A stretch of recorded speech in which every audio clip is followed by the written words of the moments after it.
Sophie Cunningham was flat out targeted by a dirty player. Can continue to survive these things. Here you see Sophie Cunningham laid out on the floor, holding her knee. The lady was in tears, crying as Lexi Hull approached her to help her. Immediately, first, look at this. Instantly into the game. Instantly. Immediately.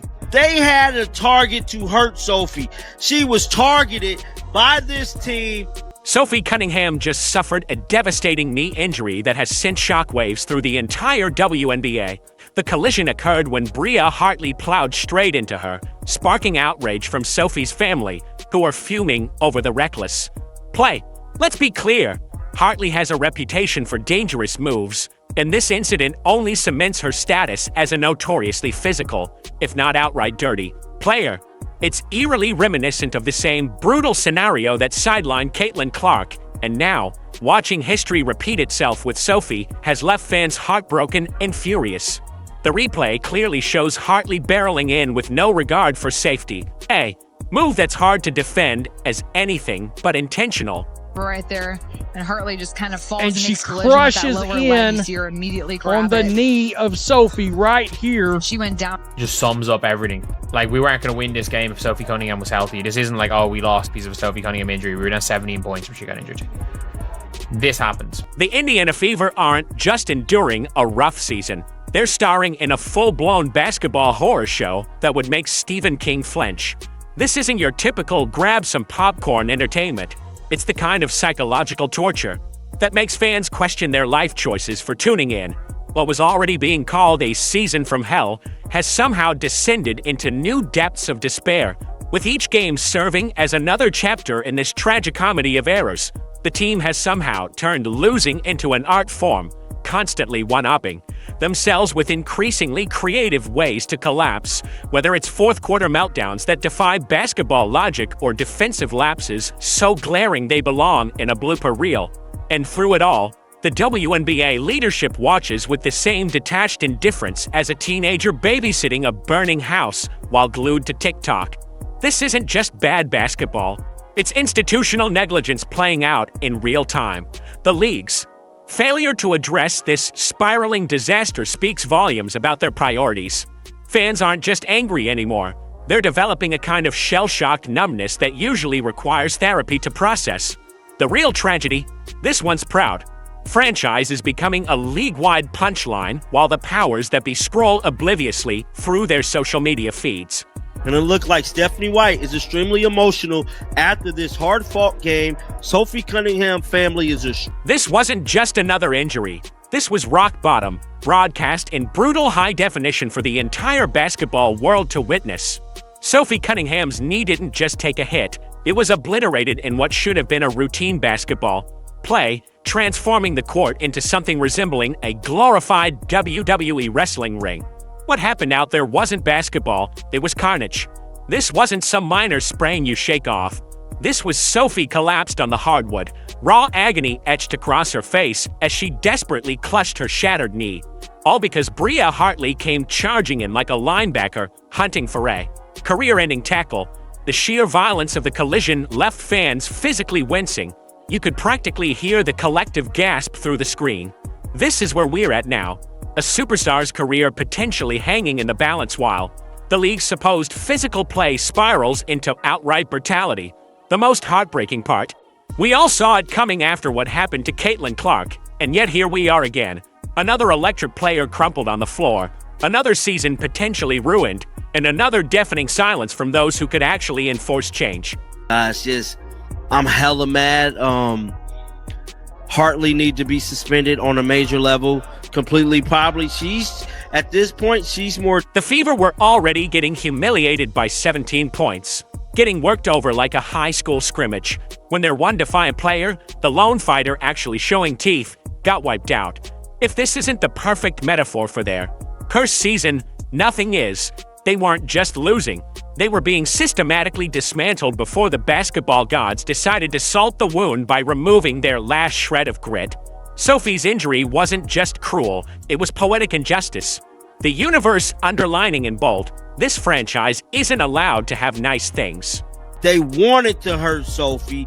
They made it their business to hurt Sophie, and that's exactly what they did, was hurt Sophie, and I'm hella mad. The outrage reached a boiling point as Sophie's family took matters into their own hands, launching a scathing online campaign that set the basketball world ablaze.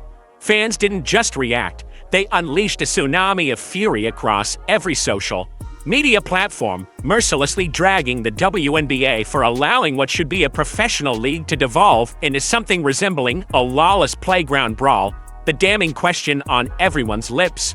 How can a supposedly elite women's basketball league watch its marquee players get carried off the court week after week, while officials act like they're reffing some casual weekend pickup game?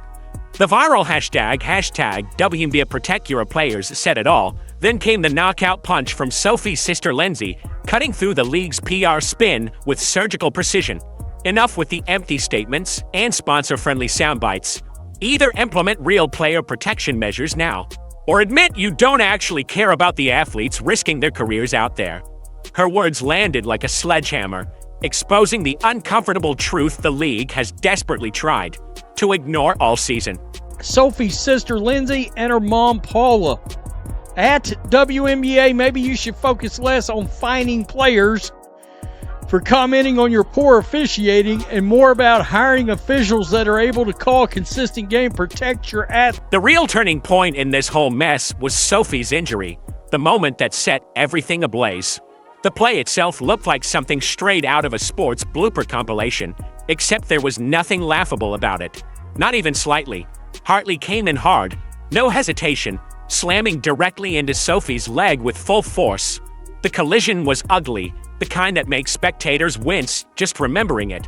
Sophie reacted instantly, both hands clutching her kneecap, her patella, to be exact, as she crumpled to the ground, her face twisted in pain, so sharp you could practically feel it from the stands. Sophie's mother, Paula. Hartley is a disgruntled player having trouble everywhere she goes.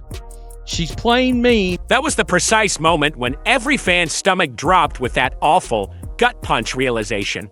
While it didn't have the classic signs of an ACL tear, the whole scene reeked of something equally devastating. A shattered patella or clean fracture. Let's be real, any sports fan knows injuries like this aren't just simple setbacks. They're essentially season-ending death sentences. The cold hard truth, analysts are already putting the chances of her returning this year at absolute zero. Not 1%, not 0.5%. Flat zero. Think about that. Your team's electric spark plug, their entire mid-season momentum generator, wiped out in one brutal, game-changing instant.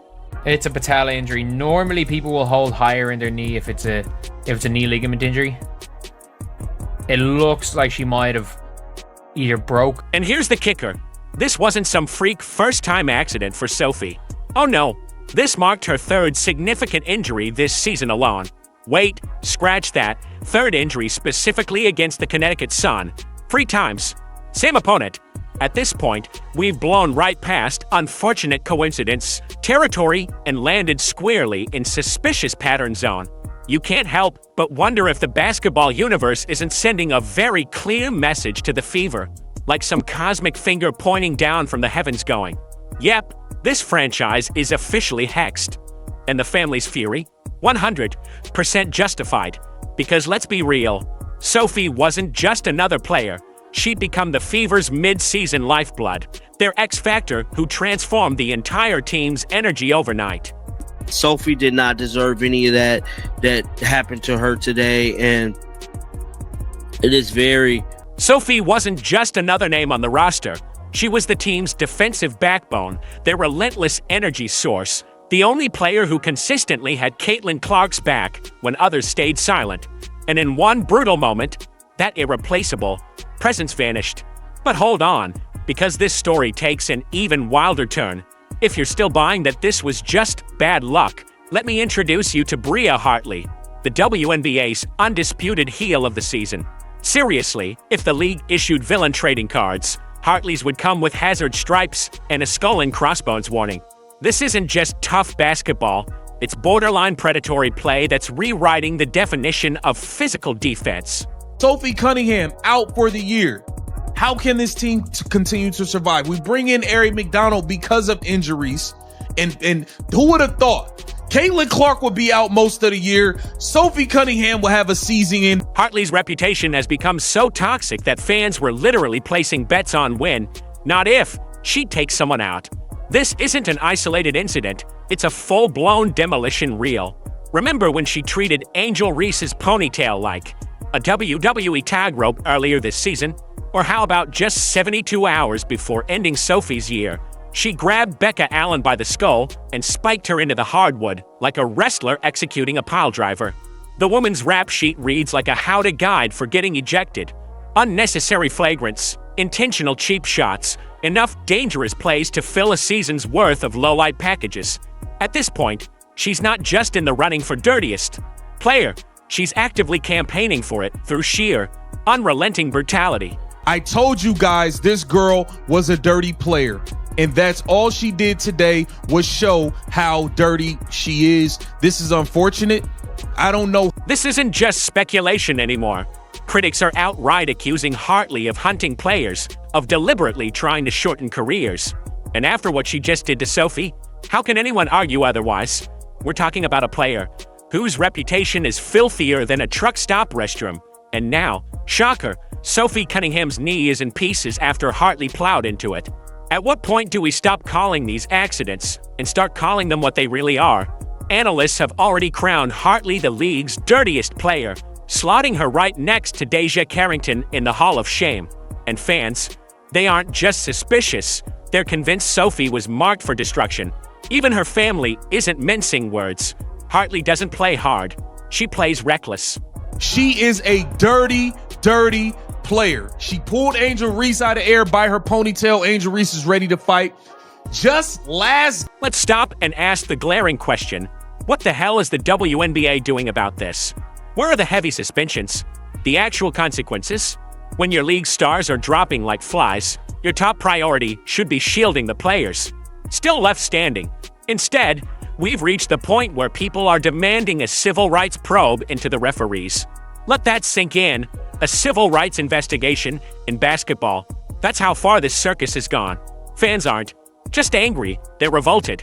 They're watching a league that turns a blind eye to career-ending fouls, lets goons play like it's Mortal Kombat, and employs officials who couldn't manage a middle school game without losing control. It's a disgrace. I don't know if it's her knee. I don't know if it's her Achilles, the way she was kind of dragging her foot. I don't know. But Bria Hartley has had dirty plays all season. But you got to know who we're talking about. And that's what makes Sophie's injury so much heavier than just another player collapsing on the court. This isn't simply about her body breaking down. It's about the toxic culture the WNBA has allowed to fester. The league has built an environment where collisions like this feel less like accidents and more like inevitabilities. When someone with Hartley's history of reckless play can skate by, week after week, without real consequences, what else can fans expect? Meanwhile, Sophie Cunningham, arguably the only Fever player who consistently stood up for Caitlin Clark and brought some real fire to the floor, ends up doubled over in pain, left in tears on the hardwood as referees turn a blind eye. To make matters worse, all of this unfolded while Indiana was already staring at a 17-point deficit, once again showing that this squad has a bad habit of running from the very idea of playing disciplined, winning basketball. Reality, you know, because she is somebody's daughter, she is somebody's sister, and this is just unfortunate. And those of you who don't think a civil rights investigation need to be brought upon this league is tripping. This civil rights... Honestly, these referees look like nothing more than clowns in stripes. Sure, if you glance at the box score, you'll see a few respectable stat lines, but let's not kid ourselves. There was nothing close to dominance out there. When your entire squad is playing like a complete dumpster fire, solid numbers don't even begin to move the needle. Natasha Howard tossed in 18 points and pulled down 9 boards, but even that effort felt more like background noise than a game changer. And then you've got Lexi Hull, who managed to bury one clutch 3 and snag a critical rebound in the final minutes. Sounds impressive until you realize she spent the rest of the game practically invisible, especially on offense. The raw numbers might try to paint a decent picture, but the reality on the court screams something else entirely. When push came to shove, It was Mitchell carrying the load, or nothing at all. Do you think the refs called any fouls? No, they didn't. These refs are clowns. So, the final score of 99-93 in overtime pretty much sums it all up. Sure, technically it goes down in the books as a win, but let's be real. Does anyone watching actually believe the Fever won that game? They barely scraped by against one of the weakest squads in the entire league, and it took them an extra period just to pull it off. On top of that, they lost Sophie Cunningham in the process, which makes the victory feel hollow at best. That's not a win. It's more like a shaky bargain where the receipt comes stamped with a giant warning sign. The Fever might have walked away with the scoreboard on their side, but deep down it felt like something much more important slipped away and died right there on the court. Lexi Hall hit a big three that was the dagger at the end. Aaliyah Boston, 7 of 13, 14 points, 13 boards, a double-double there, added 5 And while the crowd was busy celebrating, the real shadow looming over all of this is still Caitlin Clark. The so-called savior of the league has suited up for only 12 or 13 games this entire season, meaning she's missed well over 75% of the schedule. Let that sink in for a second. The most hyped rookie the WNBA has ever seen, the face splashed across every billboard, the player broadcasters can't stop obsessing over, and she's barely even stepped on the hardwood. Stephanie White keeps trying to play the role of the eternal optimist, hinting that maybe Clark will return before the season wraps up. But honestly, at this point, who's buying that narrative anymore? The real question isn't just can she come back, it's whether she should, and whether risking her long-term future is worth salvaging a season that already feels like it's slipping away. In the beginning of this game, Sophie Cunningham is bringing the ball up the floor. She gets mugged, hit upside the head, knocked to the floor while dribbling the ball up the floor 75 feet away from the rim. Fans are without a doubt starting to lose faith. Playoff hopes are slipping away fast, and the trust in this league feels like it's on life support. You can only ignore the obvious for so long before it eventually smacks you right in the face. Sophie's gone. Caitlin has barely suited up. The Fever are crumbling from the inside out, and the WNBA as a whole is teetering right on the edge of a cliff. The only real question now is whether Caitlin Clark risks her health to try and rescue this total disaster, or if she stays sidelined and forces the league to face the wreckage it created for itself. With the Fever's season hanging by the thinnest of threads, the WNBA can't keep pretending this chaos doesn't exist. So, what do you think? Can Caitlin Clark actually save this sinking ship, or are we already staring at game over? Drop your thoughts in the comments, and if you're fired up about the truth behind these games, make sure to like, share, and subscribe so you don't miss our next breakdown. Trust me, you'll want to be here when the next chapter of this drama unfolds.